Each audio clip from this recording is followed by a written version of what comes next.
enjoyed reading very, very bad reviews of something because it's entertaining. It's entertaining publicity, it's entertaining press to read. Even if you don't like the article, you think, oh wow, I can't believe he's saying this, and this is really funny, etc. So it's entertaining. So I think a bad review is just as good as a good review, but it's better than not being reviewed at all. You see, because I think most reviews, and I personally take the blame for this, I can personally take this on, because when we launched Q, I was the idiot who said, let's have star ratings. Yeah. Q had the star ratings, and since then everybody's had star ratings. Did you invent the star ratings? I invented the star ratings. It's a terrible thing. Don't thank me. Don't thank me.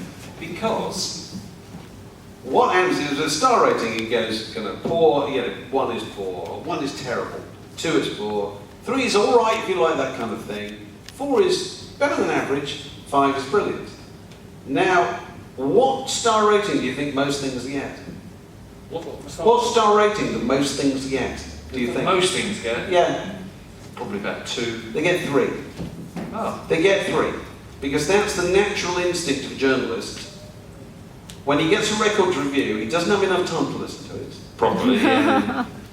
Well, and also... So it's playing safe with the 3 stars. You know, have you ever reviewed a record? Yes, I did. I had to review, who's the guy that did the keyboard player from New York, sort of quite MOR, married to the model. Billy Joel? Billy Joel. I had to review Billy Joel's first album. Right. And how did you get on with that? I hated it. All right, okay. Did you hate it straight away? Yeah, it just wasn't my kind of... What I should have said was... You see, you can't say it's not my kind of music. thing. You can't do that. You can't do that. Well, exactly. And I tried that, and they said, no, you're not getting out of it. No. You've got to review it. You see, now my point about records and reviewing them is, the harder you try to come to an opinion about a record, the more you hate it. Absolutely, yeah. Because it's a kind of sensory experience, it's not like reading a book. Yeah. It's, and so the person who's sitting there has been given your record on Monday. He's got to write a review on Wednesday. That means on Tuesday, he has to know what he thinks. Yeah, it's crazy. That's not what people, in real life, they don't, records creep up on people, don't they? They don't, that kind of rush to judgment simply doesn't work. And so, they give it 3, which means that they won't get into any trouble. Yeah. The fans can't say you hate it. Interesting. They give it 3. And funnily enough, 30 years later, I a chance to rehear that Billy Joel album, and I thought, I wonder if I'm going to feel any different about it. Did you? No. I still hate it. The other thing they do that I've discovered is they also, most album reviews are not reviews of the album, they're reviews of the album before. That's interesting. I've never heard that before. Because they know what they think about the one before. Because they've had time to digest it. A year later. And they also know, if it's been a huge success, the first 3 paragraphs of the new review will be talking about the last one. Anyway, that's very clever. God, that's so clever. It's not clever. It's very sharp. It's what they end up doing. This is why I say survival. Don't worry about reviews. So it's survival of the journalists. It's just the way the process works. Yeah. It's just the way the process goes. My 4th point. Yeah. Interviews, and this is one, are a transaction. Yeah, I'd agree with that. You give me something, I'll give you something. Yeah. So, in most interviews with music papers, as they were, what were they mostly interested in? They were interested in the scandal side. They loved, so they wanted something to put in that little envelope, and they wanted. That was probably the main thing they wanted. So they wanted what sort of thing, like sex and money? Just like those incidents you were talking about. They loved all that. Tell me about. Hello, Hugh. Oh, great new record. Tell me about the riot in Brisbane. Right. What happened there. And actually, that's one of the reasons why I ended up leaving Stranglers, because we sort of became hung by our own petard. It was like everyone we were talking to was more interested in what we got up to than the actual music that we were doing, and it just got on my tits a bit. And I thought, I've just had enough of this, I can't. So it was one of the, I won't say it's the total reason, but it was a growing feeling for the last few years I was doing it. But isn't it the case that the journalist is interested in something old, and you're interested in something new? Yeah. And that's same sort of thing. That's the big problem, isn't it? Yeah. And so how do you get around it? Do you give them something old in order to get over something new? Exactly, and that's the trade-off, and I do that a lot in my current career now. Right. So, okay, we're going to do a live example of this, okay? Yeah. You're going to plug your record Exactly. in your gig. Go on, do that now. Tonight I'm playing an acoustic show in Sale Arts Centre, which is outside close to Manchester. Yeah. And there are still tickets available, and so I'm going to be doing that, and in that I'm going to be going through playing a song from every Stranglers album I was on, and then every solo album I've made since. And I can fully understand if people leave after the first half of the show, but they haven't so far. They've been staying on, and then at the end I do it. So it's like it's a trade-off. In the live show, they're getting some Stranglers stuff, but they're getting the new stuff as well. And then when I play with my electric band, I do again 50-50, one and then the other. So people get something of the old and something of the new at the same time. And the only reason that came to me, because when the Stranglers first started, we had written a lot of songs. And something you said out here when you were by yourself reminded me of this. I'm glad I've had a chance to bring it up. Is that you said, you had talked about an evening when you had Danny Baker, and you said, and who wants to stand at a bar listening to a band for 40 minutes playing songs they'd never heard before? And I suddenly remembered the early days of the Stranglers, because this occurred to us as well, that why on earth would people want to sit and stand and watch us play 40 minutes of songs that they'd never heard before, because of the familiarity thing? So what we did was we started doing a cover version, then a Stranglers song, then a cover version, then a Stranglers song. So they'd hear the cover song, they get up and start dancing, and then suddenly we play one of ours. Before they know where they are, they're dancing to ours. But if you did two, we had it down to a fine art. If we played two of ours, then they'd realise and they go and sit down again. But if we suddenly put in another cover one again, they'd stay up. You've got to work. And we managed to sneak in 50%, and that's what I do now. I'm sort of treating the Stranglers songs as cover versions, and then my new stuff is the new stuff. So I just wanted to bring that up. So, trade-off, you plugged your gig. Yeah, and this is the new album. I haven't plugged out the new album though. That's called Totem and Taboo, which came out last year, and there's some nice songs on it, and I'm going to be playing a few of those tonight at the show. So now you've done that, will you tell me something that occurred to me this week? What's that? I was in a shop, and Golden Brown came on the radio. I know, I remember that song. And it made me think of, I was talking to a music publisher not long ago, who was Sting's publisher. Okay. And he said, all bands, if they're really successful, in the end, it's all down to one song.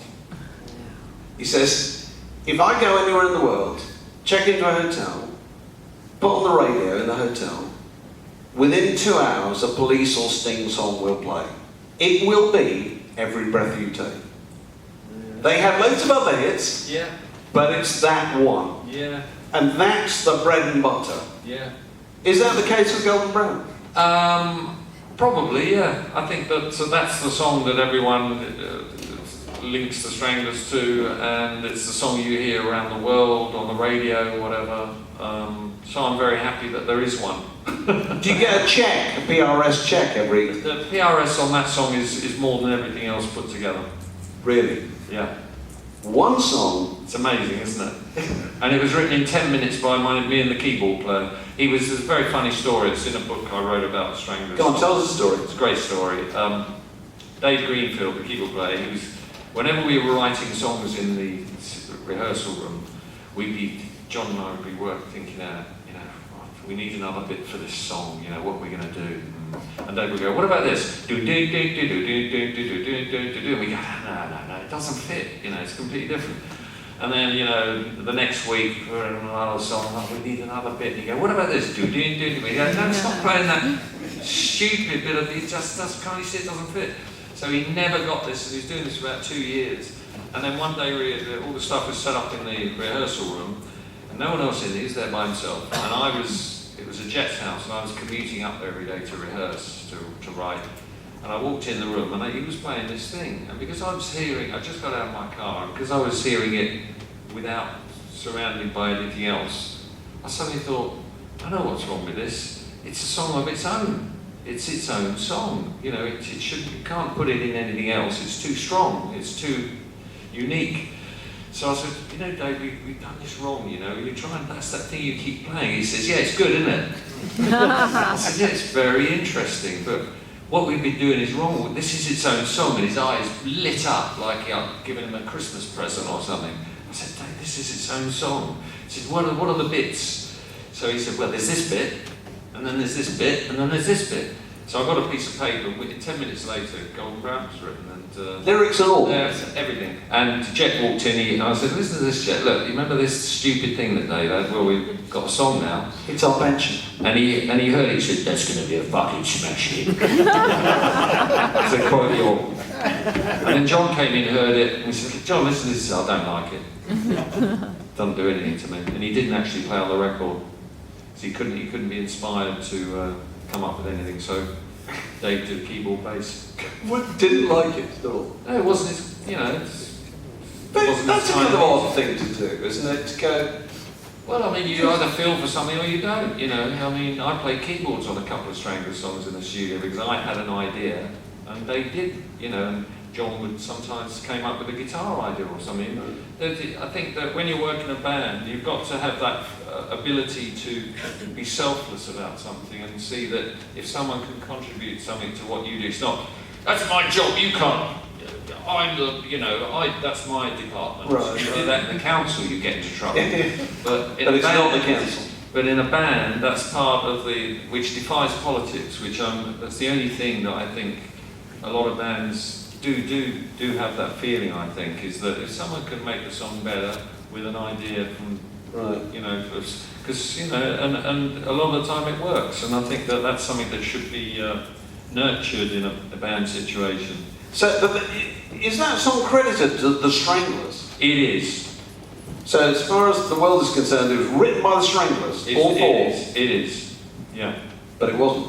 No, and I mean another one that is credited to 5 people is called Strange Little Girl, and that involves, and I'd love to talk about that, because one of the things I've never been asked about really is about my time in Sweden before the Stranglers, because there I was involved in a band. You were. And I wrote about it in my autobiography, but it's never really been given the attention that really it deserves, because for me, my time in Sweden playing with the musicians I played there was as important as my time playing with the Stranglers. So this is when, 75, something like that? 74, 75. And I went there to after university to do, God knows why, but a biochemistry PhD. And I had a 3rd class honours degree, which normally you'd be shown the door if you tried to get a PhD with a 3rd class honours degree. They said, as long as you passed, we can give you a grant. So I went over there, started playing music, and I met this guy who was a nurse. So it was a big hospital, it was a town with a big hospital. The most important thing about this was the hospital and the university, Lund in southern Sweden. And I met this nurse who was in a later version of the Sputniks. Oh, really? Yeah, one of the Orange versions. Blossom Special thing. Yeah. He was a guitarist, he could play fabulous lead guitar, he could play keyboards, he could play saxophone, and he wrote fabulous little 3-minute rock things, put chords together, and I was fascinated by this guy. I thought, this guy's incredible. And he said, here, I have 400 songs here. When he was nursing, he would be in his room, his little studio room, with his reel-to-reel tape machine, making songs and recording them on 2 tracks, you know, and he was playing all these songs, hundreds of songs. He said, here, I have 400 songs, you must write the words. I said, I haven't written them. I could play guitar, but I hadn't written any songs. And I said, I've never written. He says, oh, but you speak English. You can write the words and you can sing too. You must write the words to my songs and we will make a band. And I got really inspired by this guy. His name was Hans Vermling. So we formed a band with 2 American draft dodgers, because this is when the Vietnam War was on, and the Swedish government was one of the countries that offered not an amnesty, a free a haven for the draft dodgers, free of prosecution. So a lot of Americans and their families who were draft dodgers were in Sweden, and they were dope dealers, they were, you know, musicians, they just did it, and because they got a grant from the government, somewhere to live. So we recruited 2 of these draft dodgers, a drummer and a singer, and then we got my mate, a Swedish guy, to play bass, and then I played rhythm guitar, and Hans played lead guitar. So we had this little band called Johnny Sox, and we did loads of shows, and we wrote little rock and roll songs, which are 2-3 minutes long, and we had hundreds of songs, because Hans produced so many of these songs. And he wrote them with the singer wrote the words, this American, and I wrote the odd songs. So I was sitting there looking at all this going on, playing rhythm guitar in the back, singing the backing vocal, and occasionally I wrote a song, either with Hans or with Girth. And so that to me was a real bed of, you know, like going to school, rock. It was my school of rock.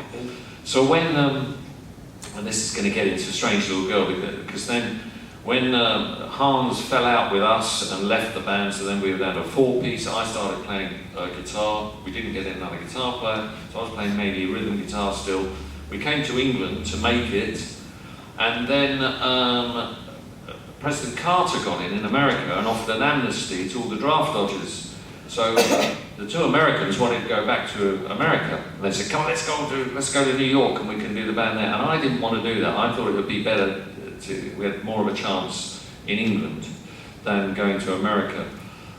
So they left, and then it was me and the bass player. First the drummer left, and we needed a drummer, and I met Jet Black through an advert in the back pages of Melody Maker.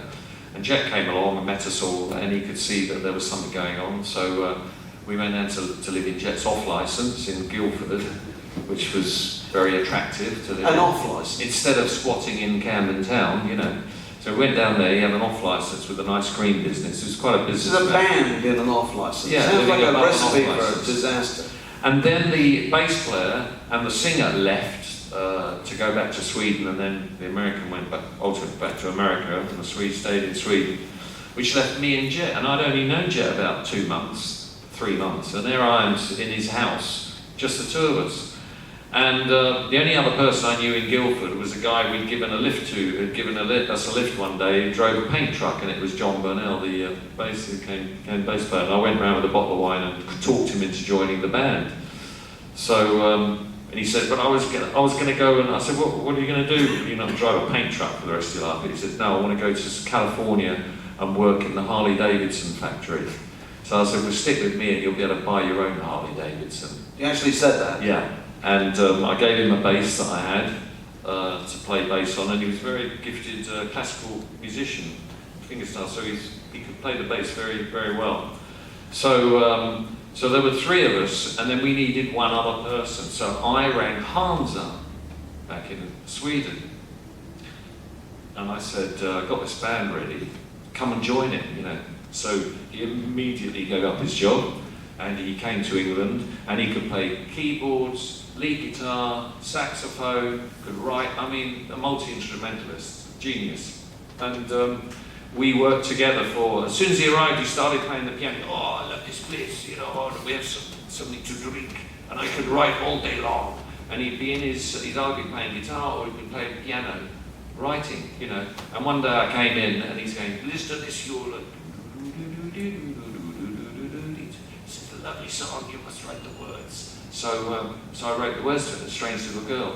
So that was another case where there was just, just 2 of us. And that's the Stranglers and him wrote that. Exactly. So there are 5 names on that credit, and no one will deny this. I mean, it's all the truth, you know. And it's nice to. So for me, that period in Sweden was very, very as important to me for my development as all that time in the Stranglers, because that's where I got the bug from this guy. You know, you know what? It's interesting in the case of Stranglers and this group before, Johnny Sox. You know that if you join these groups early on, you're kind of married to them for the rest of your life, aren't you? In a way, yeah. You know, somebody walks in and goes, here's a riff, and you write a few words, thinking nothing will ever happen.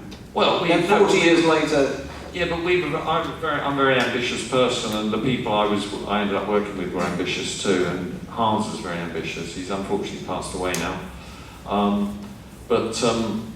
No, I mean, the thing that when I was looking for a drummer after the drummer left of Johnny Sox, you speak to people on the phone, because we didn't have email and all that then, and he'd sort of do an interview on the phone, and I'd suss out, and I'd say, so what's the scene? Like I said, well, I want to join the band, you sound interesting. I said, okay, so what's the plan? He said, well, I'll give it a year.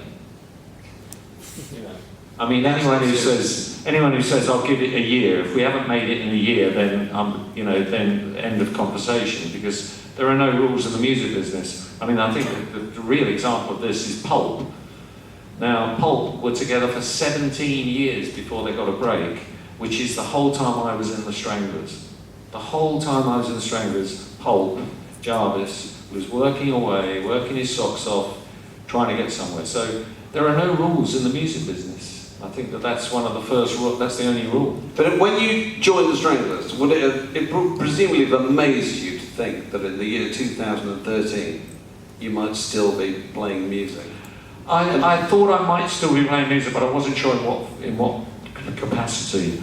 But I did want to be successful, and I wasn't going to give up. And it's rather like, I always likened it to having a brick wall, a cement wall, and you've got one of those things, and you're trying to get through this wall, and the drill, and the drill bit, and then finally you see a little bit of light at the end, and we're through, guys. And so it's a bit like that. But you still love it. Yeah, I mean, I'd get very bored if I didn't do it, I think. Even though I write books now, I like doing the two things. They're very different existences. As you've written books, and the writing experiences are very solitary. Oh, well, I haven't really done that kind of thing. But yeah, I'd imagine it is. I was very interested in the thing that, dropping the name, Ronnie Wood said to me. And Ronnie Wood is not a person renowned for insights. But he said, when you come off tour, he said at 9:15, and I'm at home, at 9:15 my body thinks I should be doing something. And I thought that was quite moving insight. Yeah. And particularly if you're doing it at the scale of the Rolling Stones. Or Yeah. Nothing in life can ever... It's that time of the day when you should be working, you feel you should be working. But also you're just getting that unbelievable excitement, aren't you? That nothing else in life provides. I don't think you get excited. I mean, other people, performers might disagree with me, but you don't get excitement before a gig. I just think you get this feeling it's time to start preparation. That's all. Right. Because you're so in tune with what you're doing. So it's not excitement. You're excited when you're doing it, but I think the bit before, it's just you have a feeling that you have to be getting into the process of it. So you've talked about your time in Sweden. What other things would you like to I think bring to the party? I mean, a lot of times I get asked about, just like you said, isn't it amazing that you're still doing after these years? And I always say, I feel very fortunate and lucky. And so I think it might be worth spending a few minutes if we could. It's a difficult subject. It's always a difficult subject. No one wants to talk about the word luck, do they? Or fortune. Yeah. But it plays an incredible role in a lot of successful people's lives. Like, were they in the right place at the right time? Or if they were in the right place at the right time, did they do the right thing? And although people say, I've been lucky, or I think fortunate is a better word, I think, than luck. Because luck suggests that there's this chaotic world, and I mean, we spend most of our time, as soon as we open our front door, we're combating chaos, aren't we? We spend our whole lives, the whole of the day, we're almost stopping accidents happen. Because if something will go wrong, it will do. And all you need is one person who's not in tune with that, and something going to go wrong, or something serious, or an accident, or that's all it needs. So we spend our whole days trying to combat chaos. So in all this chaos, occasionally I think that all the atoms and all the elements suddenly will go. But opportunity occurs, and you must have had moments in your life where there's an opportunity is, and you go, this is an opportunity, and the trick is to know when those.